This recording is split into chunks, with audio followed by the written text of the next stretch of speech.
मैं निशा हूँ। मेरी ज़िंदगी के सबसे कीमती ख़ज़ाने मेरे बच्चे थे। मेरे पास 2 बच्चे थे, एक बेटा था और एक बेटी थी और उन दोनों में बड़ा मेरा बेटा था।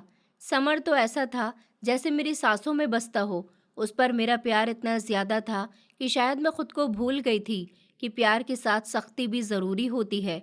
मेरी आवाज़ हल्की सी काँप गई थी, लेकिन मैंने खुद को सँभाल लिया था और यादों में खो गई थी। समर बचपन से ही नाजुक व्यवहार का था। उसे थोड़ा भी बुखार हो जाता था तो मैं घंटों उसके पास बैठ जाती थी। उसे कोई खिलौना चाहिए होता था तो उसी समय उसे लाकर दिया करती थी। ख्वाहिशें बड़ी हों या छोटी, उसके होठों पर आते ही पूरी हो जाती थी। मेरे पति अक्सर मुझसे कहते थे कि निशा, तुम इसे बहुत बिगाड़ रही हो। जिंदगी ऐसे नहीं चलती है। बच्चे को समझाना भी बहुत ज़रूरी होता है। लेकिन मैं हमेशा हंसते हुए उनको जवाब देती थी कि हमारे पास सब कुछ तो है, ये दौलत आखिर किस काम की है अगर हम अपने बच्चों की खुशी पूरी न कर सके तो। मेरे पति के शब्द अक्सर कड़वे हो जाते थे। वो सख्त शब्दों में समझाया करते थे कि ये सब कुछ खत्म हो सकता है। आज हम अमीर हैं, कल नहीं हुए तो। अगर तुम उसकी हर जायज़ और नाजायज़ चाहत इसी तरह से पूरी करोगी तो ये बिगड़ जाएगा। मैं तब भी अपनी ज़िद पर कायम रहती थी। क्या फ़ायदा इतनी दौलत का कि अगर बच्चा रोता रहे और उसके आंसू हमें चुभते रहें। मैं अपने बेटे के आंसू नहीं देख सकती। ये कहते हुए मेरे दिल को सुकून मिलता था, जैसे मैं दुनिया की सबसे अच्छी माँ हूँ। मगर हकीकत शायद कुछ और ही थी, जो समय ने धीरे धीरे दिखा दी थी। एक दिन का नज़ारा आज भी मेरी आंखों के सामने ताज़ा हो जाता है। समर गली में खेलते हुए एक खिलौनों की जिद पर बैठा था। वो खिलौना शहर के महंगे स्टोर में मिलता था। मेरे पति ने कहा कि नहीं निशा, ये फिजूल खर्ची है।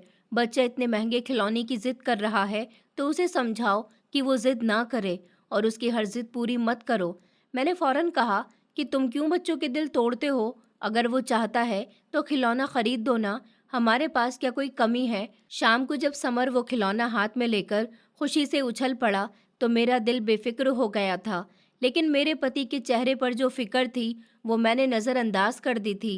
वक्त गुजरता गया था और मेरा लाड प्यार बढ़ता जा रहा था। मुझे ये भी याद है कि एक बार मेरे पति ने मेरे बेटे समर को डांटा था कि वो पढ़ाई में दिल नहीं लगा रहा है। समर रोने लगा था। मैंने फौरन अपने पति को रोक दिया था और कहने लगी कि आप क्यों बच्चे को रुला रहे हो? ये छोटा बच्चा है, खेलने दो इसको, वक्त आएगा तो खुद ही पढ़ने भी लगेगा। मेरे पति ने मेरी तरफ गुस्से से देखा और कहने लगे कि तुम समझते क्यों नहीं हो? तुम्हारा ये प्यार इसको तबाह कर देगा। मैंने नज़र झुका ली थी, जैसे मैं उनकी बात सुन ही नहीं रही हूँ। समर की आंखों में जब खुशी देखती थी तो दिल को बहुत सुकून मिलता था। मुझे लगता था जैसे मैंने दुनिया की सबसे बड़ी कामयाबी हासिल कर ली हो। लेकिन शायद वो सुकून एक धोखा था जो आने वाले दिनों की तबाही की बुनियाद रख रहा था। उस दिन की शाम को जब मेरे बेटे ने नया मोबाइल मांगा और मैंने बिना सोचे समझे उसे खरीद कर दे दिया था, तो मेरे पति ने आखिरी बार कहा कि तुम अपनी दौलत से खुश हो सकती हो, लेकिन कल ये दौलत इसके लिए जहर साबित होगी। याद रखना निशा, बच्चों की हर जिद पूरी करना मोहब्बत नहीं बर्बादी होती है। मैंने हंसकर कहा कि आप बस डरते रहते हैं। हमारा बेटा कभी नहीं बिगड़ेगा। वो हमारा लाडला बेटा है, हमारी जान है। आज जब मैं वो शब्द याद करती हूँ तो मेरा दिल कांप जाता है। शायद अगर उस समय मैं समझ लेती, अगर ज़रा सी सख्ती कर लेती तो ज़िंदगी कुछ और होती। लेकिन मैं तो उस समय सिर्फ एक ही बात जानती थी, हमारी दौलत और हमारा सब कुछ बच्चों के लिए ही तो है, तो रोक टोक क्यों करें? मेरी आंखों के सामने उस रात की तस्वीर अभी भी आती है। मेरे पति खामोश बैठे हुए थे, चेहरे पर गुस्सा और दुख था। मैंने सोचा कि वो बेवजह ही परेशान होते हैं। मुझे लगा कि वो मेरे प्यार को समझ ही नहीं पाए। लेकिन अब जब सब कुछ बदल चुका है तो दिल कहता है कि काश मैंने उनकी बात मान ली होती। पिछली यादें खत्म हुई तो अगले नज़ारे की तस्वीर सामने आ गई थी। वो समय आ पहुंचा था जब सब कुछ बिगड़ना शुरू हो गया था। समर ने पढ़ाई में बिल्कुल दिल लगाना छोड़ दिया था। पहले पहले तो वो स्कूल से बेवजह ही छुट्टियां लेने लगा था। बहाने बनाया करता था, कभी बुखार का कहता था, कभी सर दर्द का कहता था और मैं उसकी हर बात पर विश्वास कर लेती थी। टीचर्स भी उसकी शिकायत घर पहुंचाने लगे थे, लेकिन मैंने हमेशा अपने पति से छुपा लिया था। एक दिन स्कूल से लेटर आया जिसमें लिखा हुआ था कि समर की परीक्षा में नंबर बहुत ही कम आए हैं और अगर ऐसा ही रहा तो उसे क्लास से निकाल दिया जाएगा। मेरे पति ने वो लेटर पढ़ा और मेरी तरफ घूर कर कहा कि ये सब देख रही हो तुम? मैं तुमसे कब से कह रहा हूँ कि ये बच्चा समझ नहीं रहा है और तुम ही कहती रहती हो कि सब कुछ ठीक हो जाएगा। अब देख लो अंजाम। मैंने फौरन सफाई दी और कहा, ये तो बच्चे हैं, वक्त लगता है पढ़ाई में, अगले साल अच्छा करेगा। आप हर समय बुरा मत कहा करो। मेरे पति ने गुस्से में लेटर फाड़ कर फेंक दिया था और कहने लगे कि ये बच्चा नहीं था, ये अब बिगड़ चुका है, जो तुमने खुद किया है। मेरा दिल सख्त हो गया था, लेकिन जुबान खामोश नहीं रही। मैंने कहा कि मैं अपनी औलाद को बुरा नहीं देख सकती, आप ज्यादा सख्त ना हुआ करें। इस दौरान समर ने स्कूल जाना भी छोड़ दिया था। वो सुबह से घर से निकलता तो जरूर था, कहता था कि स्कूल जा रहा हूँ, लेकिन शाम को दोस्तों के साथ खेलता था और सड़कों पर घूमता रहता था।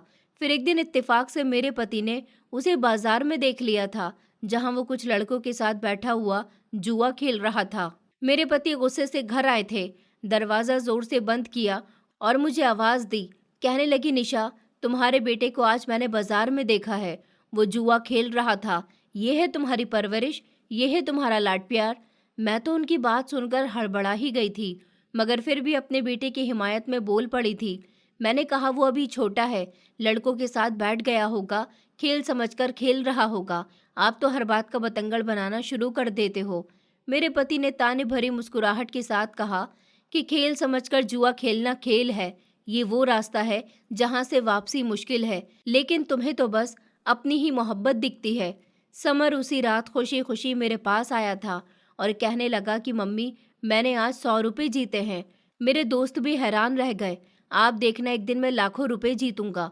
उसकी बात सुनकर मेरा दिल धड़कने लगा था, लेकिन जुबान से फिर भी निकला था कि बेटा, सावधानी किया करो, तुम्हारे पापा को इस बारे में पता न चले। धीरे धीरे वो छोटे छोटे जुर्म में शामिल हो गया था। एक दिन पुलिस मोहल्ले में आई थी और कहने लगे कि कुछ लड़के जुआ खेलते हुए पकड़े गए हैं, उनमें मेरा बेटा समर भी शामिल है। मेरे पति ने मुझे देखकर कहा कि अभी भी कुछ कहना है तुम्हें? तुम्हारा लाडला आज तो पुलिस के हत्थे भी चढ़ गया है। मैंने फौरन रोते हुए कहा कि वो मेरा बेटा है, मैं उसे कुछ भी होने नहीं दूंगी। मैं पुलिस वालों के सामने आ गई थी और रिक्वेस्ट करने लगी। उनसे कहा कि प्लीज़ मेरे बेटे को छोड़ दीजिए, मेरा बेटा गलत नहीं है। उन्होंने जैसे तैसे मेरे बेटे को छोड़ तो दिया था, लेकिन शर्त रखी थी कि आइंदा अगर वो ऐसी हरकतें करते हुए दोबारा पाया गया तो उस पर स्ट्रिक्ट एक्शन लिया जाएगा। मैंने उनसे वादा किया था, लेकिन मेरा दिल जानता था कि समर रुकने वाला नहीं है। समर घर आया तो मेरे पति ने सख्ती से कहा कि अब अगर वो दोबारा ऐसी हरकत करेगा तो मैं खुद इसे घर से बाहर निकाल दूंगा। समर ने अपने पिता को तेज शब्दों में जवाब दिया कि अगर आपको कोई परेशानी है तो मैं अभी निकल जाता हूँ। मेरे पति ने हाथ उठाने की कोशिश की थी, लेकिन मैं फिर दीवार बन गई थी। मैंने कहा कि प्लीज़ मत कीजिए ऐसा, आप कितनी सख्ती करते हैं, आपको नहीं पता कि ये कितना जज्बाती है। मेरे पति ने मेरे गाल गुस्से से देखे और कहने लगे कि जज्बाती नहीं, तुम्हारा बेटा बिगड़ा हुआ है। मेरी जुबान रुक नहीं सकी थी और कहा कि आपको तो हमेशा अपने बेटे में ही बुराई नजर आती है। वो खामोश हो गए थे, लेकिन उनकी आंखों में शोले भड़कने लगे थे। मेरे पति का छोटा भाई बरसों से विदेश में रहता था। वहां उसने एक लड़की से शादी कर ली थी। उसके यहाँ बेटी पैदा हुई थी, मगर उसका रिश्ता ज्यादा समय तक नहीं चल सका था। खबर मिली कि उसकी पत्नी ने उसे छोड़ दिया है और वो अपनी बेटी को लेकर हिंदुस्तान वापस आ रहा है। जिस दिन वो वापस आया था तो घर का नक्शा ही बदल गया था। मैंने दरवाज़ा खोला तो सामने मेरा देवर खड़ा हुआ था। उसका चेहरा थका हुआ था, आंखों में ट्रैवल की थकन थी और उसके बाजू में छोटी सी बच्ची खड़ी हुई थी। बच्चे की उम्र लगभग 6 या 7 साल की होगी। उसका मासूम चेहरा था, लेकिन आंखों में अजीब सा डर था। हेलो भाभी, मेरे देवर ने थके हुए शब्दों में कहा था। मैंने आगे बढ़कर उससे कहा कि आओ, अंदर आ जाओ। मेरी नज़र बार बार उसकी बेटी के चेहरे पर पड़ रही थी, जैसे परख रही हूँ कि ये कौन है। मैंने मुस्कुराकर कहा, ये रिया है ना, कितनी प्यारी है, इसका नाम भी बहुत प्यारा है। रिया ने धीरे से सर हिलाया और अपने पिता का हाथ मजबूती से पकड़ लिया था। मेरे पति भी कमरे में आ गए थे। उन्होंने अपने भाई को गले से लगा लिया और कहने लगे कि तुम अचानक कैसे आ गए। मेरे देवर ने थकी हुई आवाज में जवाब दिया कि भैया, जिंदगी ने मुझे मजबूर कर दिया। वहाँ कारोबार है, लेकिन बेटी को साथ रखना बहुत मुश्किल हो गया था। इसकी माँ तो हर समय अदालत के चक्कर लगाती रहती थी कि बच्ची को छीन ले। मैं सोच भी नहीं सकता कि इसे खो दूं, इसलिए इसे यहाँ लेकर आ गया हूँ। रिया अभी भी खामोश बैठी हुई थी। मैंने उसके करीब जाकर कहा कि बेटी, डरने की जरूरत नहीं है, ये घर भी तुम्हारा है। वो धीरे से मुस्कुराई, लेकिन अपने पिता का हाथ छोड़ने के लिए तैयार नहीं थी। मेरी बेटी सुहाना उसके आने पर बहुत खुश हुई थी कि उसे उसकी ही उम्र की कोई साथी मिल गई थी। कुछ दिन तक तो वो हमारे साथ रहा। मैंने महसूस किया कि रिया बहुत सीधी सादी बच्ची है, खामोश रहती है, ज्यादा खेलती कूदती भी नहीं है। शाम को अपने कमरे में बैठकर किताबें देखती है या फिर खिड़की के बाहर झांकने लग जाती थी। समर कभी कभी उससे बात करने की कोशिश करता रहता था, लेकिन वो सिर्फ मुस्कुराकर रह जाती थी। एक रात खाने के दौरान मेरे देवर ने बात छेड़ी कि भैया, मैं ज्यादा दिन यहाँ पर नहीं रुक सकता, मेरा बिजनेस वहाँ पर रुका हुआ है, यहाँ आकर सब कुछ मैं नहीं छोड़ सकता। मेरे पति ने कहा, तो फिर बेटी को कैसे संभालोगे? इसे साथ ले जाना भी खतरा है, वो औरत तुम्हारे पीछे लगी हुई है। मेरे देवर ने आह भरी और कहने लगा, भैया, इसलिए तो मैं बहुत ज्यादा टेंशन में हूँ। अगर इसे यहाँ छोड़ जाऊं तो क्या तुम सब इसकी जिम्मेदारी उठा लोगे? मैंने फौरन कहा, ये सवाल ही कैसा है? रिया हमारी बेटी है, जैसे ही हम अपनी बेटी का ख्याल रखते हैं वैसे ही इसका भी रखेंगे। रिया ने चौंक कर मेरी तरफ देखा था। उसकी आंखों में हल्की सी रोशनी उभर आई थी, जैसे पहली बार यकीन आया हो कि वो अकेली नहीं है। मेरे देवर ने मेरी बात सुनकर सुकून की सांस ली थी और कहने लगा कि भाभी, मैं जानता था कि आप ये बात जरूर कहेंगी। आप हमेशा दूसरों का ख्याल रखने वाली हैं। मेरे पति ने भी कहा कि हाँ भाई, तुम फिक्र मत करो, ये घर इसका भी है। रिया ने धीरे से कहा कि बड़ी मम्मी, आप सच में मुझे अपनी बेटी समझेंगी? मैंने उसके सर पर हाथ फेरा और कहा कि बिल्कुल बेटी, तुम तो पहले दिन से ही हमारी बेटी हो। ये सुनकर रिया ने पहली बार खुलकर मुस्कुराहट दिखाई थी। इस मुस्कुराहट ने मेरे दिल में एक नमी पैदा कर दी थी। कुछ दिनों के बाद मेरा देवर वापस जाने की तैयारी करने लगा था। रिया हर समय उसके साथ लिपटी हुई रोती रहती थी, कहती थी कि पापा, आप मुझे यहाँ क्यों छोड़कर जा रहे हो? मेरे देवर ने उसे गले लगा लिया था और कहने लगा कि बेटी, अगर मैं तुम्हें यहाँ से साथ ले गया तो तुम्हारी माँ तुम्हें मुझसे छीन लेगी, लेकिन यहाँ तुम सलामत रहोगी। रिया ने रोते हुए कहा कि मैं आपके बिना कैसे रहूंगी पापा? मैंने उसे सीने से लगाकर कहा कि बेटी, तुम अकेली नहीं हो, मैं हूं ना तुम्हारे साथ, बल्कि हम सब लोग तुम्हारे साथ हैं। मेरे देवर ने मेरी आंखों में देखकर कहा कि भाभी, ये मेरी अमानत है आपके पास, मैं आप लोगों पर भरोसा करके जा रहा हूँ। मैंने पूरे विश्वास के साथ कहा कि तुम बेफिक्र हो जाओ, मैं इसे अपनी बेटी से बढ़कर प्यार करूंगी। मेरे देवर ने सबको अलविदा कहा था और फिर विदेश जाने के लिए रवाना हो गया था। रिया दरवाजे पर खड़ी रही थी, उसकी आंखों से आंसू बहते रहे थे। मैंने उसे अपने साथ लगा लिया था और अंदर ले आई थी। उस रात रिया मेरे पास ही सोई थी। मेरे दिल में यह ख्याल बार बार आ रहा था कि ये बच्ची अब हमारे परिवार की जिम्मेदारी है। रिया धीरे धीरे घर में खेलने लगी थी।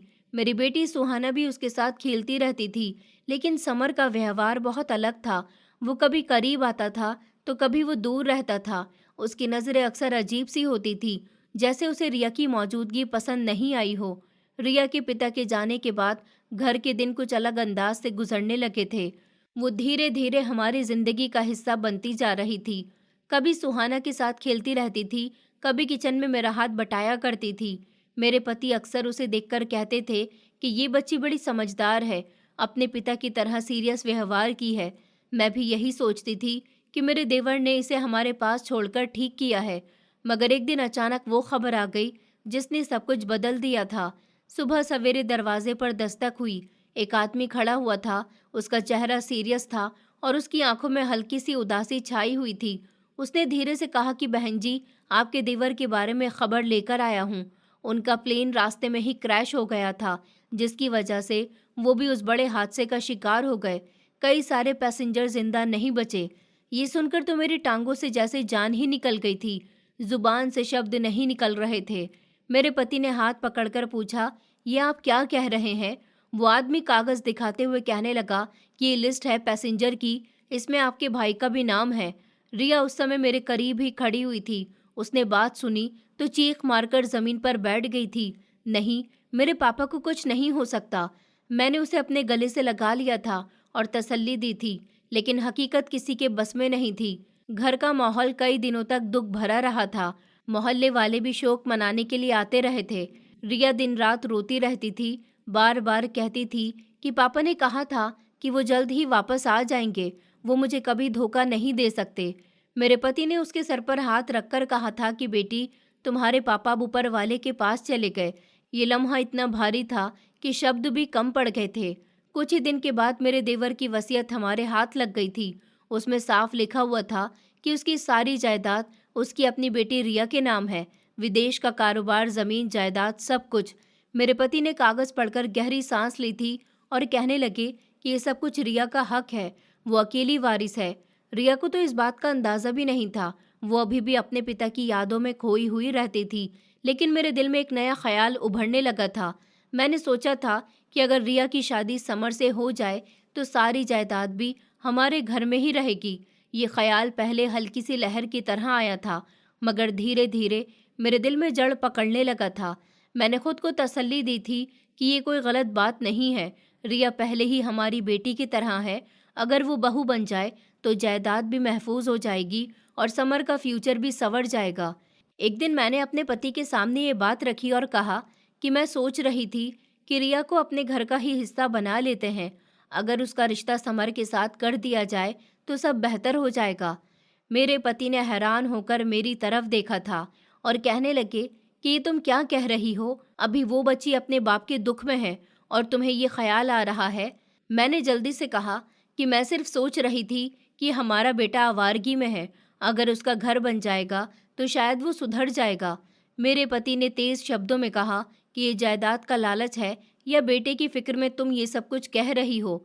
मैं खामोश हो गई थी, लेकिन दिल में अपने इरादे को दबाया नहीं। रिया धीरे धीरे संभलने लगी थी। कुछ दिन तक मैंने खामोशी जाहिर कर ली थी, लेकिन एक सुबह जब रिया किताब लेकर बैठ गई तो मैंने मौका देखकर उससे बात छेड़ दी थी। मैंने कहा, रिया, तुम्हारे पापा हमेशा चाहते थे कि तुम्हारा घर खुशियों से भर जाए। क्या तुमने कभी सोचा है कि अपनी जिंदगी को आगे कैसे बढ़ाओगी? रिया ने चौंक कर मेरी तरफ देखा था और कहने लगी कि बड़ी मम्मी, अभी तो मैं पढ़ाई पूरी करना चाहती हूँ। पापा हमेशा कहते थे कि शिक्षा सबसे बड़ी ताकत होती है। मैंने धीरे से कहा कि शिक्षा अपनी जगह है, लेकिन जिंदगी अकेले नहीं गुजारी जा सकती बेटी।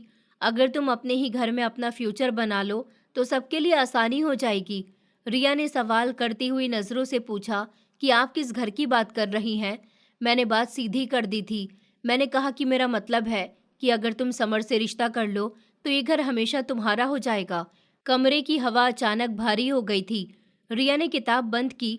कुछ लम्हे वो खामोश बैठी रही, फिर साफ शब्दों में बोली, बड़ी मम्मी, मैं ऐसा कभी नहीं कर सकती। मैं उसकी बात सुनकर चौंक गई थी। मैंने कहा, क्यों बेटी? समर तुम्हारा कजिन है, आखिर उसमें क्या बुराई है? उसने मजबूत शब्दों में कहा, बुराई रिश्ते में नहीं है, उनके व्यवहार में है। समर पढ़े लिखे भी नहीं है और उनकी आदतें भी सब जानते हैं। मैं उनके साथ अपनी जिंदगी को बर्बाद नहीं कर सकती। मेरे दिल पर जैसे किसी ने पत्थर रख दिया था। मैंने नरम शब्दों में कहा कि वक्त के साथ इंसान बदल जाता है, तुम्हें उसे स्वीकार करने से वो सुधर जाएगा। रिया ने इनकार में सर हिला दिया था और कहने लगी कि नहीं बड़ी मम्मी, मैंने फैसला कर लिया है। मैं अपनी शिक्षा पूरी करूंगी और शादी के बारे में सोचने का ये समय नहीं है। उसके शब्द मेरे लिए किसी दुख से कम नहीं थे। मैंने खुद पर कंट्रोल किया था और मुस्कुराकर कहा था कि ठीक है, जैसे तुम चाहो, लेकिन ये सोच लो कि जिंदगी के फैसले हमेशा आसान नहीं होते। वो खामोशी से उठकर अपने कमरे में चली गई थी। उस दिन के बाद मैंने महसूस कर लिया था कि रिया मुझसे कुछ फासले पर रहने लगी है। पहले वो मेरे करीब बैठकर बात करती थी, छोटी छोटी चीज़ें शेयर करती थी, लेकिन अब जैसे वो हर समय सावधान रहने लगी थी। मैंने ये भी देखा था कि वो अपने कागजात और किताबें संभाल कर रखती थी, जैसे कोई राज छुपाना चाहती हो। एक शाम मेरे पति मेरे पास आए और कहने लगे, सुना है कि तुमने रिया को समर के रिश्ते का कह दिया था। मैंने घबराकर पूछा कि ये किसने बताया आपको? वो ताना देते अंदाज में हंसते हुए कहने लगे कि मत पूछो कि किसने बताया, ये बताओ कि क्या तुम्हें शर्म नहीं आई? एक बच्ची जो अभी अपने पिता के गम से निकली भी नहीं है, उसे ये बोझ दे दिया तुमने। मैंने सफाई दी और कहा कि मैंने सिर्फ उसकी भलाई के लिए सोचा था। अगर वो हमारे घर का हिस्सा बन जाएगी तो सब कुछ संवर जाएगा। मेरे पति ने सख्त शब्दों में कहा, निशा, ये सिर्फ तुम्हारा लालच है। तुम्हें उस बच्ची की फिक्र नहीं है, सिर्फ उसकी जायदाद की हवस है। मैं खामोश हो गई थी। जवाब देने के लिए मुझे शब्द ही नहीं मिले थे, लेकिन दिल में एक जिद जाग उठी थी कि रिया को किसी न किसी तरह तो मानना ही होगा। कुछ दिन के बाद रिया किचन में बैठी हुई चाय पी रही थी। मैंने फिर से बात छेड़ दी थी। बेटी, तुमने एक दिन कहा था कि समर के व्यवहार की वजह से तो मैं इनकार कर रही हूँ, लेकिन अगर वो बदल जाए तो। रिया ने डायरेक्ट मेरी आंखों में देखते हुए कहा कि बड़ी मम्मी, आपको समझ नहीं आता, मैं अपनी जिंदगी को एक शर्त पर क्यों रखूं? मुझे पढ़ाई करनी है और समर भैया के बारे में तो सब जानते हैं, वो आवारा हैं। ये मेरा आखिरी जवाब है। ये शब्द सुनकर मेरे अंदर गुस्से की आग भड़क उठी थी। मैंने चेहरे पर मुस्कुराहट रखी हुई थी, लेकिन अंदर ही अंदर फैसला कर लिया था कि अब ये लड़की आसानी से नहीं बचेगी। रिया अपनी शिक्षा पर ज्यादा फोकस करने लगी थी। वो सुबह शाम किताबों में खोई रहती थी, नए सपने बुन रही थी। मैं जब भी उसे देखती थी तो मेरे दिल में जलन जाग जाती थी। मैंने सोचा, ये सब कुछ अगर मेरे बेटे के हाथ में होता तो कितना अच्छा होता। रिया ने एक दिन मुझसे कहा कि बड़ी मम्मी, मैं कॉलेज में एडमिशन लेना चाहती हूँ। पापा की चाहत थी कि मैं हाई एजुकेशन हासिल करूँ। मैंने होठ काट कर कहा कि बेटी, तुम्हें क्या ज़रूरत है इतनी पढ़ाई करने की? लड़कियों के लिए तो बस घर असली जगह होती है। उसने नरम लेकिन मजबूत शब्दों में कहा कि मेरे पापा हमेशा यही कहते थे कि लड़की की शिक्षा सबसे बड़ी ताकत होती है। मैं उनकी बात को अधूरा नहीं छोड़ सकती। ये सुनते ही मेरे दिल में एक बार फिर से चुभन सी हुई थी। उसकी जुबान पर हमेशा अपने पिता का जिक्र रहता था और मुझे लगता था जैसे वो मेरी हर बात को रद्द करने के लिए अपने पिता की ढाल का इस्तेमाल करती है। एक दिन सुबह को मैंने देखा कि जेवरात का डब्बा खाली है। मेरे दिल को एक जोरदार धक्का लगा था। मेरे पति ने फौरन पूछा कि ये सब कहाँ गया। मैंने डब्बा हाथ में पकड़कर कहा कि शायद मैंने कहीं रख दिया होगा, लेकिन सच मैं जानती थी। कुछ देर बाद ही समर घर आया था। उसके चेहरे पर थकन थी और आंखों में लाली थी।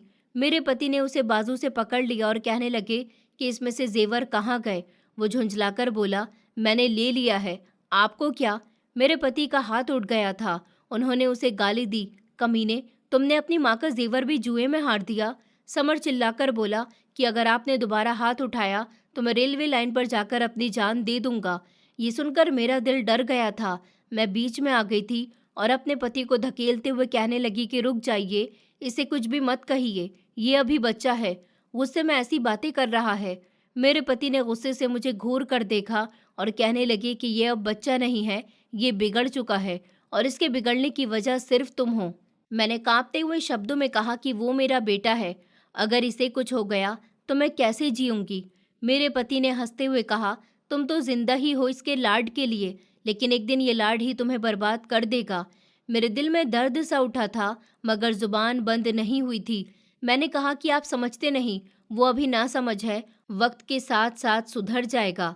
मेरे पति ने सख्ती से कहा कि वक्त नहीं सुधारेगा इसको, बल्कि ये हमें बर्बाद कर देगा। उसी दौरान खबर मिली कि समर ने जमीन का एक टुकड़ा भी जुआ खेलते हुए खो दिया है।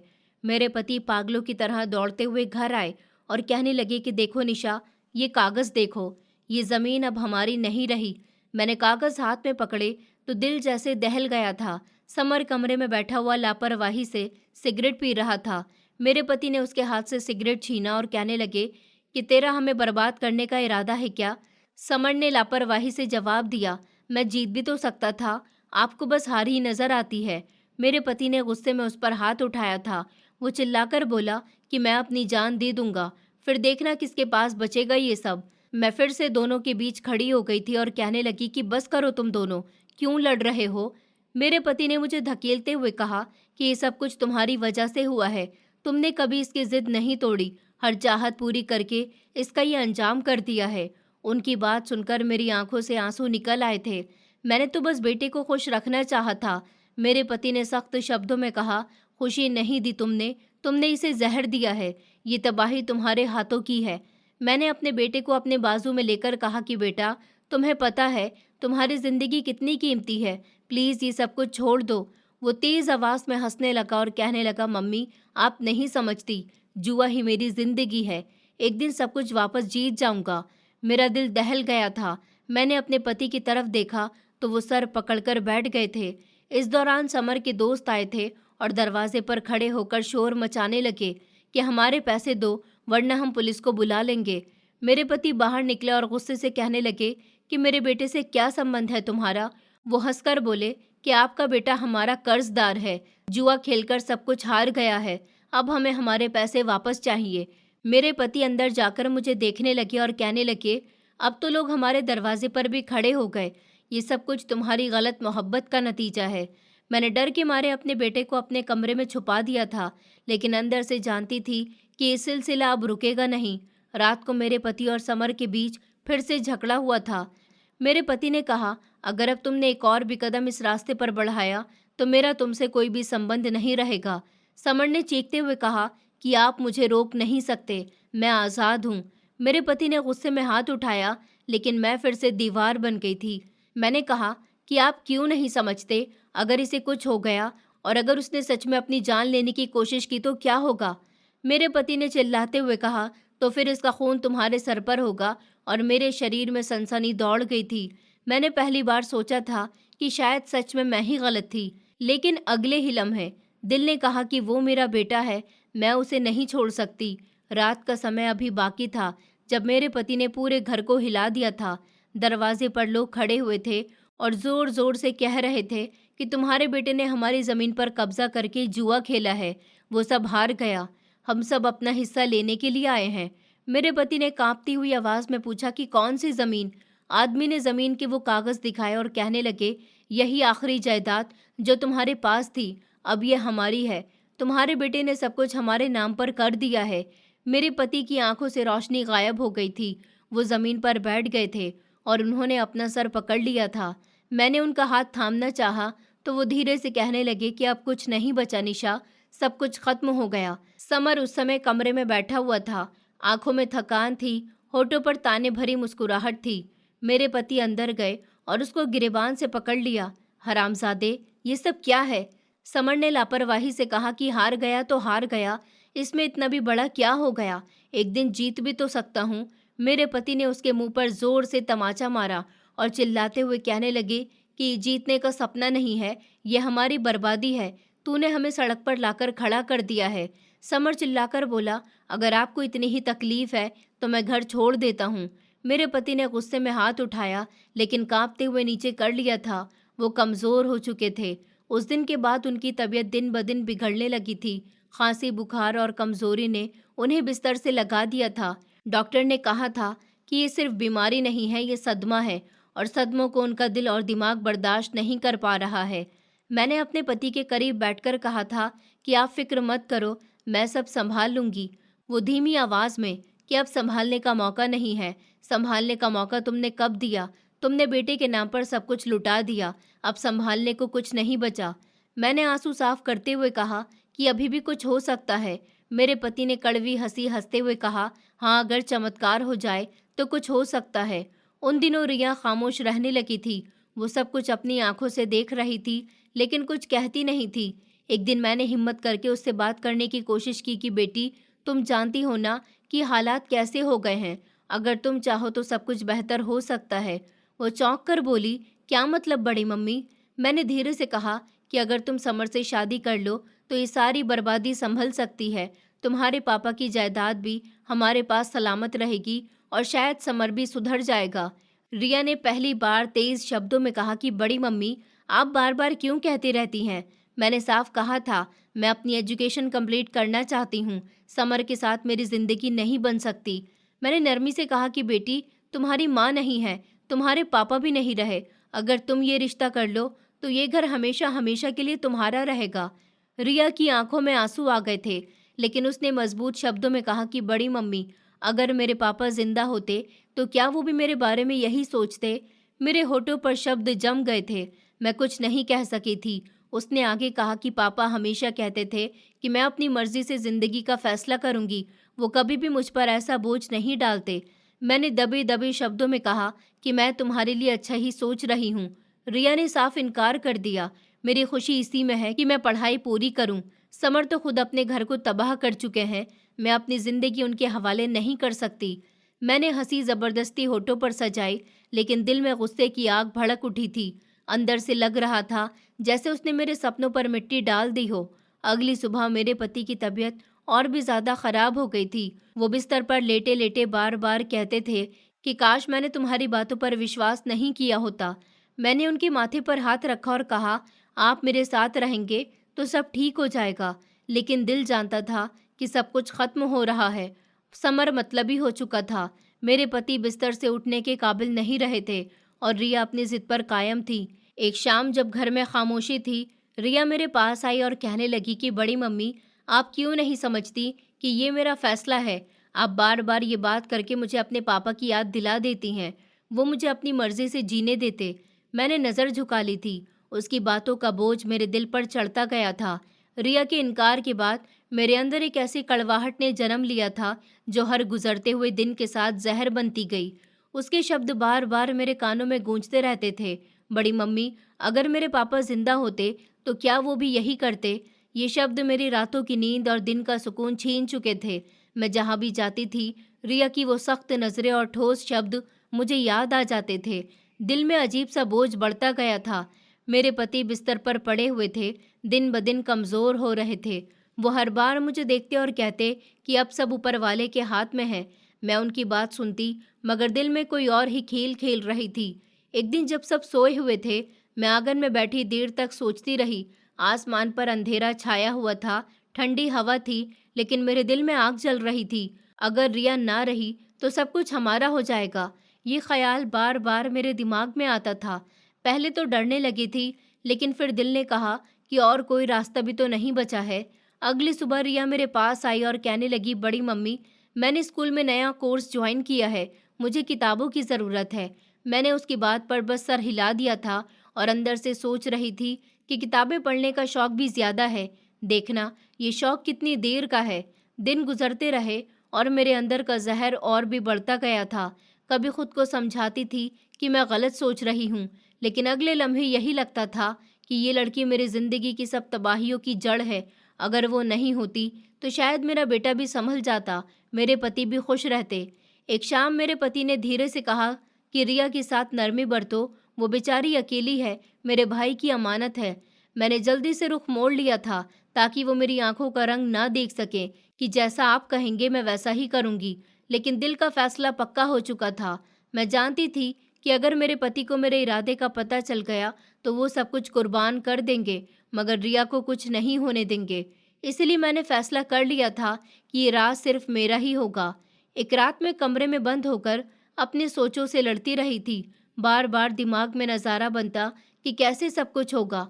कभी डर लगता था कि अगर पकड़ी गई तो, मगर फिर खुद कहती कि यही वक्त है, वरना सब कुछ हाथ से निकल जाएगा। अगली सुबह मैंने रिया को देखते ही दिल में फैसला कर दोहराया था। वो मासूमियत से बैठी थी, किताबों में गुम थी। उसके चेहरे पर वही सुकून था जो मुझे चुभता था। मैंने सोचा ये सुकून मुझे कभी नहीं मिल सकता जब तक ये जिंदा है। दिन के वक्त मैं मामूली माँ की तरह घर के काम करती थी, लेकिन रात को जब सब सो जाते थे तो मेरे ख्याल जहरीले सांपों की तरह रेंगते रहते थे। बार बार यही ख्याल आता था कि इस वक्त जल्द आ जाना चाहिए। एक दिन मैंने आंगन में बैठे बैठे खुद से कहा कि बस अब और बर्दाश्त नहीं करूंगी। इस समय मेरे पति कमरे में खांस रहे थे। वो इतने कमज़ोर हो गए थे कि अब किसी बात को जानने की उनके अंदर हिम्मत भी नहीं रही थी। मैंने उनकी तरफ देखा और दिल ही दिल में कहा कि अगर आपको पता भी चल जाए तो आप मुझे नहीं रोक सकेंगे। उसी रात मैंने रिया को करीब बुलाकर पूछा कि बेटी, तुम्हें अपना कमरा पसंद है? वो मुस्कुराकर कहने लगी कि बड़ी मम्मी, यहाँ बहुत सुकून है। मेरे होठों पर दिखावे भरी मुस्कुराहट फैल गई थी, लेकिन दिल कह रहा था कि ये सुकून ज़्यादा दिन का नहीं है। रिया ने फिर कहा कि कभी कभी मुझे लगता है कि पापा यहीं कहीं है, इस कमरे में। मैं उनकी खुशबू को महसूस करती हूँ। ये सुनकर मेरे अंदर की आग और भी भड़क उठी थी। मैंने बस सर हिला दिया था और वहाँ से उठ गई थी। रात के आखिरी समय में जब सब लोग अपने अपने कमरों में जा चुके थे तो मैं अकेली बैठी रही थी। हवा रुक गई थी, अंधेरा गहरा हो गया था, मेरी मुट्ठी सख्ती से बंद थी और दिल में एक ही फैसला गूंज रहा था कि रिया को रास्ते से हटाना है। मुझे पता था कि मुझे अपने पति को कुछ भी नहीं बताना है, ये मेरी कामयाबी है। वो रात बाकी रातों से बहुत ज़्यादा लंबी लग रही थी। घर के सारे मेंबर अपने अपने कमरे में जा चुके थे। आंगन में हवा रुक गई थी, अंधेरा गहरा होकर दीवारों पर फैल रहा था। मैंने चुपके से वो बोतल उठाई जिसे दिन में भरकर अपने कमरे में छुपाकर रखा था। बोतल के अंदर पेट्रोल था। उसकी खुशबू अंधेरे कमरे में फैल गई थी। दिल की धड़कनें तेज हो गई थी, कदम मजबूत थे। मैं धीरे धीरे रिया के कमरे की तरफ बढ़ रही थी। दरवाजे के करीब पहुंची तो लम्हा भर को रुक गई थी। अंदर से हल्की सांसों की आवाज आ रही थी। मैंने दरवाजा धीरे से खोला। वो कंबल ओढ़कर गहरी नींद में सो रही थी। उसके चेहरे पर वही मासूमियत थी, जैसे दुनिया की कोई रोशनी उस पर न हो। मेरे हाथ कांपने लगे थे। मैंने बोतल खोलकर बेड के आसपास जमीन पर पेट्रोल डालना शुरू कर दिया था। पेट्रोल की तेज स्मेल कमरे में भर गई थी। मैंने गहरी सांस ली और सोचा, अब कोई वापसी नहीं। फिर एक माचिस जलाई। छोटी सी आग की लौ ने लम्हे भर में जमीन को पकड़ लिया था। मैंने जल्दी से माचिस जमीन पर फेंक दी और कमरे से बाहर निकल आई थी। दरवाज़ा धीरे से बंद किया और खुद को ऐसे संभाला जैसे कुछ हुआ ही नहीं। कुछ ही देर के बाद धुआं उठने लगा था। मैंने शोर मचाया, रिया के कमरे में आग लग गई है, जल्दी आओ, सब आ जाओ। मेरी आवाज़ सुनते ही मेरे पति का खांसता हुआ वजूद कमरे से बाहर निकला था। वो घबराकर कहने लगे, क्या कह रही हो निशा? मैंने रोते हुए कहा कि रिया अंदर है, उसे बचाओ। शोर सुनते ही मोहल्ले वाले भी दौड़ते हुए आ गए थे। कोई बाल्टी में पानी भरने लगा, कोई दरवाज़ा तोड़ने की कोशिश करने लगा। औरतें चीख रही थीं, बच्चे रोने लगे थे। एक आदमी ने कहा कि कमरा पूरा आग की लपेट में आ गया, अंदर जाना नामुमकिन है। मैंने अपने बाल बिखेर लिए थे और दौड़ती हुई चीखने लगी कि मेरी बेटी को बचा लो, कोई तो कुछ करो। मोहल्ले वाले मेरा रोना देखकर और भी ज़्यादा तेज़ी से पानी डालने लगे। मेरे पति ने दरवाजे को खोलने की कोशिश की, लेकिन धुएं ने सबको पीछे धकेल दिया था। मैंने अंदर से खुशी की एक लहर महसूस की, लेकिन चेहरे पर दुख का नकाब पहन रखा था। आंसू बहाती हुई हर एक से कह रही थी कि रिया को कुछ हो गया तो मैं जी नहीं सकूंगी। मोहल्ले की एक औरत ने मेरा हाथ थामकर कहा कि हौसला रखो बहन, सब मिलकर कोशिश कर रहे हैं। लेकिन हकीकत ये थी कि वो कमरा आग की लपेट में आ चुका था। खिड़कियों से आग बाहर निकल रही थी। मेरे पति आगे बढ़ते गए। लोग चिल्ला रहे थे कि पानी लाओ। एक जवान लड़के ने कहा कि अगर दरवाज़ा तोड़ दें तो अंदर जा सकते हैं, लेकिन दूसरे ने रोकते हुए कहा कि अब अंदर जाना मौत को दावत देना है। मैंने ज़मीन पर बैठकर अपना सर पीटना शुरू कर दिया था। ऊपर वाले, प्लीज़ मेरी बेटी को बचा लो। मेरे पति ने मेरी तरफ देखा और कहा, काश मैं कुछ कर पाता। धुआं पूरे घर में फैल चुका था। मोहल्ले वाले बार बार पानी फेंक रहे थे, मगर आग थमने का नाम ही नहीं ले रही थी। मैंने दिल ही दिल में कहा कि अब बस थोड़ी देर की बात है, लेकिन बाहर के शोर ने मुझे चौंका दिया था।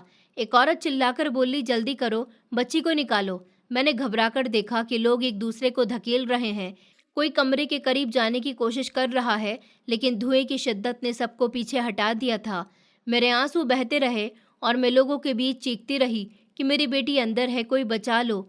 ये खेल मेरा था, लेकिन तमाशा सब देख रहे थे।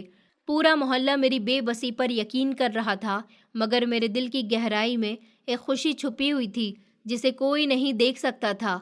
कमरे की आग काबू से बाहर हो चुकी थी। शोले छत तक तो जा पहुंचे थे और धुआं पूरी गली में फैल गया था।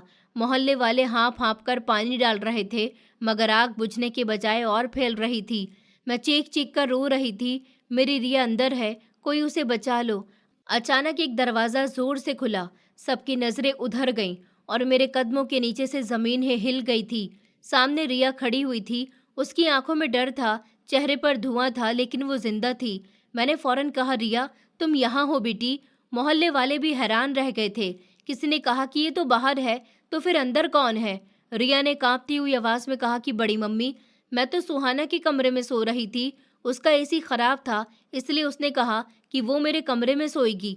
मेरे शरीर पर जैसे बिजली गिरी थी। आवाज़ गले में अटक गई थी, होठ कांपने लगे थे। क्या सुहाना अंदर है? मैंने रोते हुए कहा कि जी बड़ी मम्मी, सुहाना ने कहा था कि वो मेरे बिस्तर पर सो जाएगी। मैंने उसे मना भी किया था, लेकिन वो जिद करने लगी थी। मेरे कदम डगमगाने लगे।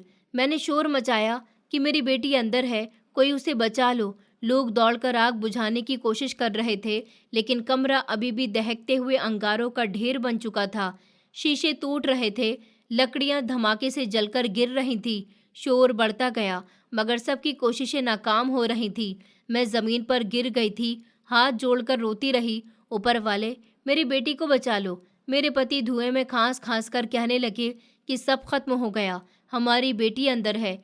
कुछ देर के बाद एक मोहल्ले वाले ने चीख कर कहा, कोई जिंदा नहीं बच सकता, आग ने सब कुछ जला दिया है। मेरा दिल जैसे सीने से निकल गया था। मैं दीवार से टकराकर बेहाल हो गई थी। मेरी आंखों के सामने अंधेरा छा गया था। वो लम्हा जिसके लिए मैंने खेल रचाया था, मेरे अपने वजूद को जलाकर खाक कर दिया था। रिया मेरे करीब कांपती हुई आवाज़ में बोली, बड़ी मम्मी, मुझे लग रहा है कि ये सब मेरी वजह से हुआ है।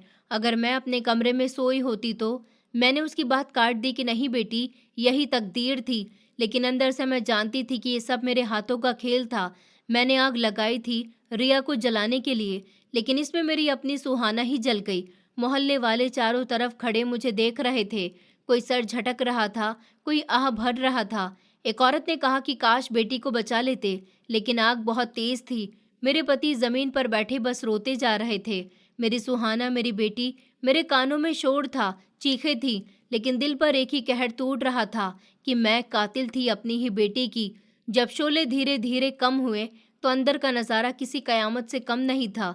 जलते हुए बिस्तर के बीच मेरी बेटी का जला हुआ शरीर राख में बदल चुका था। लोग नजरें झुकाकर बाहर निकल आए थे। किसी ने इतनी हिम्मत न की थी कि मुझे हकीकत बता सके, लेकिन रिया ने धीरे से मेरे कान में कहा कि बड़ी मम्मी, अंदर सुहाना है। मेरा वजूद सुन रह गया था। हाथ कांपने लगे थे, आंखों में आंसू ठहरने का नाम नहीं ले रहे थे। मैंने अपने बाल नोच लिए थे और जमीन पर गिरकर कहा कि मैंने अपनी ही बेटी को जला दिया। मोहल्ले वाले हैरान रह गए थे। एक ने कहा कि ये क्या कह रही है। मैं चीख चीख कर बोली, मैंने ये आग खुद लगाई थी। मैं रिया को ख़त्म करना चाहती थी, लेकिन मेरी सुहाना जल गई। मेरे पति ने मेरी तरफ देखा। उनकी आंखों में नफरत और सदमा दोनों थे। वो धीरे से बोले, ये सच है, तुमने ये सब कुछ किया। मेरी जुबान से बस यही निकला था। मैंने कहा, मैंने अपनी बेटी को खुद मार दिया। रिया के चेहरे पर आंसू बह रहे थे। वो खामोशी से खड़ी रही, लेकिन उसकी नज़रें कह रही थी कि वो सब कुछ जान चुकी है। उस लम्हे मुझे लगा कि जैसे आसमान टूटकर मेरे ऊपर गिर गया हो। मैंने हाथ उठाकर कहा कि ऊपर वाले, मुझे माफ़ कर दे, मैं कातिल हूँ। हवा धुएं से भरी हुई थी। मोहल्ले वाले एक दूसरे को देख रहे थे। सबके चेहरे पर हैरानी और डर के रंग थे। मैं ज़मीन पर गिरी हुई थी और मेरी ज़ुबान बार बार एक ही बात दोहरा रही थी कि मैं कातिल हूँ। मैंने आँख खुद लगाई थी। एक औरत ने घबराकर कहा कि ये क्या कह रही हो निशा, तुम्हारा दिमाग ठीक है? मैंने दोनों हाथ सर पर मारे थे और चीख कर कहा कि नहीं, मेरा दिमाग ठीक नहीं है। मेरे दिल पर लालच ने पर्दा डाल दिया था। मैं रिया को मारना चाहती थी। मैंने पेट्रोल वाली आग लगाई, लेकिन ऊपर वाले ने मेरे हाथों से मेरी अपनी ही बेटी को छीन लिया। मोहल्ले वाले खामोश हो गए थे। कुछ ने सर झुका लिया था, कुछ एक दूसरे के कानों में चर्चा करने लगे थे। एक बूढ़े आदमी ने कहा कि तौबा तौबा, अपनी ही बेटी की दुश्मन बन गई। मेरे पति का चेहरा सफ़ेद पड़ गया था। उन्होंने मुझे देखकर कहा कि ये सब सच है, क्या तुम सच में कातिल हो? मेरी जुबान कांपती हुई बोली, अगर रिया मर जाएगी तो सारी जायदाद हमारे पास आ जाएगी। मैंने ये आँख खुद लगाई थी, लेकिन ऊपर वाले ने मुझे सज़ा दी, मेरी अपनी बेटी को लेकर। मेरे पति ने गुस्से और नफरत से थूक ज़मीन पर फेंका और कहने लगे कि निशा, तुमने माँ कहलाने का हक खो दिया। तुमने मेरा सर झुका दिया। मेरे आंसू बहते रहे। मैं बार बार कहती रही कि मुझे माफ़ कर दो। मैंने अंधेरे में सोचा था, लेकिन अंजाम इतना खौफनाक होगा ये नहीं जानती थी। उसी लम्हे रिया आगे बढ़ी। उसकी आंखों में भी आंसू थे और एक अजीब सी चमक थी। वो मेरे करीब आकर बोली, बड़ी मम्मी, आप मुझे ख़त्म करना चाहती थी, लेकिन ऊपर वाले ने मुझे बचा लिया। उसने आपको आपके ही कर्मों की सज़ा दी है। मैंने कांपते हुए हाथों से उसके पैर पकड़ने चाहे, लेकिन वो पीछे हट गई। बड़ी मम्मी, अगर आप एक बार मुझसे कहती कि आपको जायदाद चाहिए तो मैं खुद आपके कदमों में डाल देती, लेकिन आपने ये रास्ता क्यों चुना? मेरी हिचकी बंद हो गई थी। मैं अंधी हो गई थी। बेटी, मुझे दौलत के सिवा कुछ नज़र नहीं आया था। मोहल्ले वाले अब खुलेआम बात करने लगे थे। ये वही निशा है जो अपने बेटे को बिगाड़ती रही, अब अपनी ही बेटी को खा गई। लालच इंसान को कहाँ से कहाँ पहुँचा देता है। मैंने उनकी आवाज़ सुनी, लेकिन अब मुझे परवाह नहीं थी। दिल पर एक ही बोझ था कि मैं कातिल हूँ, अपनी बेटी की कातिल। मेरे पति ने रिया की तरफ देखा और कहने लगे कि बेटी, ऊपर वाले ने तुम्हें बचाकर हमारा राज खोल दिया है। रिया ने सर झुकाकर कहा कि बड़ी मम्मी, मैं तो सिर्फ ये सोच रही थी कि पापा होते तो क्या वो भी ये सब देखते। मेरी आंखों से आंसू बहने लगे थे। मैंने हाथ जोड़कर कहा कि बेटी, मुझे माफ़ कर दो। मैंने तुम्हें बेटी कहा था, लेकिन तुम्हें मारने का इरादा किया। ऊपर वाले ने मुझे जिंदा रहकर भी मरने की बराबर सज़ा दी है। रिया ने मजबूत शब्दों में कहा कि बड़ी मम्मी, आखिर मैं आपको सज़ा देने वाली कौन होती हूँ? ऊपर वाले ने आपको वही दिखाया है जो आपने सोचा था। आपने गड्ढा मेरे लिए खोदा था, लेकिन उसमें अपनी ही बेटी सुहाना को गिरा दिया। मेरे दिल पर हथौड़े बरस रहे थे। मैं चीख कर बोली, ये सच है, मैंने अपनी बेटी को खुद जला दिया। मोहल्ले वाले हैरानी से एक दूसरे को देखने लगे थे। कुछ ने कहा कि इसे पुलिस के हवाले कर दो, ये तो खुलेआम अपने जुर्म को कबूल कर रही है। लेकिन रिया ने हाथ उठाकर सबको रोका। नहीं, पुलिस की ज़रूरत नहीं है। इनकी सज़ा इन्हें खुद ऊपर वाले ने दे दी है। अपनी बेटी को खोकर ये ज़िंदगी भर जीती नहीं रह सकती। मैंने रिया की तरफ देखा। उसके शब्द मेरे दिल पर तीर की तरह लग रहे थे, लेकिन फिर भी दिल ने कहा कि ये सच है, मैं अपनी बेटी की कातिल हूँ, मुजरिम हूँ। मेरे पति ने गुस्से भरे शब्दों में कहा कि निशा, अब ये घर तुम्हारे लिए नहीं है, तुम मेरे लिए मर चुकी हो।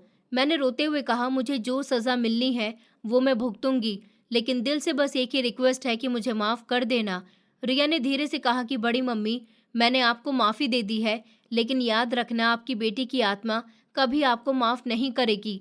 ये शब्द सुनकर मैं फिर से ज़मीन पर गिर गई थी और मेरा शरीर कांप रहा था। जुबान पर एक ही शब्द था कि ऊपर वाले, प्लीज़ मुझे माफ़ कर देना। सुबह की रोशनी के साथ ही मेरी बेटी के अंतिम संस्कार की तैयारी शुरू हो गई थी। मेरी बेटी का जला हुआ शरीर काला पड़ चुका था। सफ़ेद कपड़े में लिपटी मेरी बेटी को देखकर मोहल्ले भर की औरतें रो रही थीं। आदमी खामोशी से सर झुकाकर खड़े हुए थे। मेरा दिल चीख रहा था, लेकिन आवाज़ गले में अटक गई थी। मेरे पति ने मेरा हाथ तक नहीं पकड़ा था, बस एक शब्द कहा था कि ये तुम्हारा ही किया धरा है।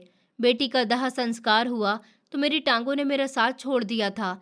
मैं ज़मीन पर गिर पड़ी थी और बार बार यही कह रही थी कि मेरी बेटी, मुझे माफ़ कर दो। लोग मुझे थामकर पीछे ले गए थे। मेरा वजूद टूट गया था। मेरे पति बहुत रो रहे थे। कहने लगे कि बेटी, तुम्हारी माँ ने तुम्हें हमसे छीन लिया। वो शब्द मेरे कानों में हथौड़े की तरह गूंजने लगे थे। कुछ दिन के बाद खबर आई कि समर को पुलिस ने गिरफ्तार कर लिया है। जुए के कर्ज और लड़ाई झगड़ों में वो पकड़ा गया। मेरे पति ने थके हुए शब्दों में कहा कि अब मैं इसे छुड़वाने नहीं जाऊंगा, जो बोया है वही काटेगा। मैंने हाथ जोड़ते हुए कहा कि वो मेरा बेटा है, मैं उसे जेल में कैसे छोड़ दूं। मेरे पति ने सख्त शब्दों में जवाब दिया, तो जाओ, लेकिन याद रखना, मैं अब उसका साथ नहीं दूंगा। ये सब तुम्हारी परवरिश का नतीजा है। मैंने जेल जाकर अपने बेटे को देखा। वो सलाखों के पीछे बैठा हुआ था। उसका चेहरा थका हुआ था और आंखों में लाचारी थी। वो मुझे देखकर कहने लगा कि मम्मी, आप मुझे यहाँ से निकाल दोगी ना। मेरी आंखों में आंसू आ गए थे। मैंने कहा, बेटा, मैं यही चाहती हूँ, लेकिन अब सब हाथ से निकल गया। वो दीवार से टेक लगाकर हंसने लगा, तो फिर मेरा भी खेल खत्म हुआ। मैंने सलाखों को पकड़कर कहा कि बेटा, प्लीज़ अपनी ज़िंदगी को बर्बाद मत समझो, अभी भी तुम पलट सकते हो। वो खामोश हो गया था और नज़रें दूसरी तरफ कर ली थी। मैं वहाँ से टूटे दिल के साथ लौटकर घर आ गई थी, तो मेरे पति ने मुझसे नज़र तक नहीं मिलाई थी। वो हर बात पर सिर्फ एक ही शब्द कहते थे कि अगर मेरे बस में होता तो मैं तुम्हें तलाक दे देता, लेकिन मैंने तुम्हारे पिता से वादा किया था कि तुम्हें ज़िंदगी भर नहीं छोड़ूंगा। उसी वादे के बोझ तले अब मैं जी रहा हूँ। ये शब्द मेरे लिए किसी सज़ा से कम नहीं थे। रिया उन दिनों खामोशी से घर के कामों में हाथ बटाया करती थी, लेकिन एक दिन मेरे करीब आई और कहने लगी, बड़ी मम्मी, आप बार बार रोती रहती हैं, आपको मेरी तरफ से माफ़ी चाहिए तो सुन लीजिए, मैंने आपको माफ़ कर दिया है। मैंने हैरानी से उसकी तरफ देखा था। आंखों से आंसू बहने लगे थे और कहा कि बेटी, तुम क्या सच में मुझे माफ़ कर सकती हो? वो धीरे से बोली कि हाँ, मैंने आपको माफ़ कर दिया है, लेकिन याद रखिए कि सुहाना की आत्मा आपको कभी माफ़ नहीं करेगी। वो मासूम थी, उसने कुछ नहीं किया था। उसके शब्द मेरे दिल में खंजर की तरह उतर गए थे। मैंने हाथ जोड़कर कहा कि बेटी, तुम तो फरिश्ता हो, तुमने मुझे माफ़ कर दिया, लेकिन मैं अपनी आंखों के सामने अपनी बेटी को ही जलता देख चुकी हूँ। ये नज़ारा मैं कभी नहीं भूलूंगी। रिया ने मेरा हाथ पकड़कर कहा कि बड़ी मम्मी, वक्त शायद आपका बोझ हल्का कर देगा, लेकिन पछतावा आपका साया बनकर हमेशा साथ रहेगा। मैंने सर झुका लिया था। दिन गुजरते गए। घर में खामोशी और मायूसी छा गई थी। मेरे पति अभी भी मुझसे बात बहुत कम किया करते थे। वो जब भी मुझे देखते थे, नफरत उनकी आंखों से झलकती थी। कहते थे कि काश मैंने तुम्हें पहले ही रोक दिया होता। मैं रातों को जाकर अपनी बेटी को बहुत याद किया करती थी। उसके हंसने की आवाज़, उसके कदमों की आहट, सब कुछ मेरे कानों में गूंजती रहती थी। लेकिन जब आँख खोलती तो सिर्फ अपनी बेटी का जला हुआ शरीर ही मेरी आंखों के सामने आता था। रिया की शादी साल भर के बाद हो गई थी। मेरे पति ने खुद ही उसके लिए अच्छा रिश्ता तलाश किया था। उन्होंने कहा था कि रिया अब अपने घर जाएगी और उसकी शादी करना भी हमारा फर्ज है। उसे खुशी खुशी विदा करें। मैंने सर झुकाकर कहा था कि जी, आप ठीक कह रहे हैं। शादी के दिन रिया ने मेरे करीब आकर कहा कि बड़ी मम्मी, आप मेरे साथ बहुत कुछ कर सकती थी, लेकिन ऊपर वाले ने मुझे बचा लिया। मेरी प्रार्थना है कि आपको भी सुकून मिल जाए, लेकिन शायद ये सुकून आपकी ज़िंदगी में कभी नहीं आएगा। मैंने कांपते हुए हाथों से उसे गले से लगा लिया था और कहा था कि बेटी, तुम मेरा सहारा बनकर भी सब कुछ बर्दाश्त करती रही। मैं हमेशा तुम्हारी आभारी रहूंगी। वो विदा हो गई और फिर मैं अकेलेपन में डूब गई थी। अब मेरी जिंदगी का हर दिन पछतावे और आंसुओं में गुजरता है। पति की नफरत, बेटे की जेल, बेटी की मौत, सब मेरे आसपास सायों की तरह मंडराते रहते हैं। मैं खुद को आईने में देखती हूँ तो लगता है जैसे मेरे चेहरे पर लालच और पाप के दाग हमेशा के लिए छप गए हैं। मैं अक्सर रिया के शब्द याद करती हूँ कि बड़ी मम्मी, आपकी बेटी की आत्मा आपको कभी माफ़ नहीं करेगी, और ये शब्द मेरा पीछा नहीं छोड़ते। मैं जानती हूँ कि ये सच है। दुनिया की कोई ताकत मुझे इस माफ़ी तक नहीं पहुँचा सकती। मेरी ज़िंदगी अब एक लंबी सज़ा है जो मौत तक ख़त्म नहीं होगी। ये कहानी सिखाती है कि अंधा लाड, प्यार और लालच इंसान को अपनी ही बर्बादी तक ले जाता है। माँ की एक गलती पूरी नस्ल को तबाह कर सकती है और पछतावा ज़िंदगी भर का बोझ बन जाता है। दोस्तों, उम्मीद करती हूँ आपको हमारी कहानी पसंद आई होगी। कहानी पसंद आई है तो वीडियो को लाइक करें, चैनल पर नए हैं तो चैनल को सब्सक्राइब करें और हाँ, नोटिफिकेशन बेल को ज़रूर दबाएं ताकि अगली अपडेट सबसे पहले आपको मिले।